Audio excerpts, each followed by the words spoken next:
قالك أشهر بلد يعرف يطيب الملوخية واكتشفوا فيه الملوخية، وهي أصلا الملوخية أصلها تونسي، ومن بعد بداو الجيران يقلدوا في الملوخية. هذه مقولة كتبوا عليها المؤرخين، أنا ما خاطئني.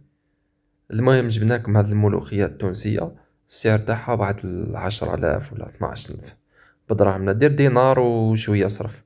أنا باك نشري وننسى بزاف. مهم قال لك التوانسة هما اللي يعرفوا يطيبوا الملوخية. احنا جبنا الملوخية ونستناو في لي كومونتير تحطوا لنا الوصفة تاعكم ونجربوها ونشوفوا، نجربوا الوصفة التونسية كيفاش مدايرة.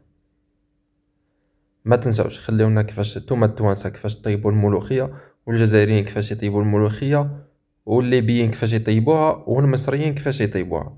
انا راني عارف باللي الاصل هو تونس، والباقي ترى نجربوا الوصفات تاعكم.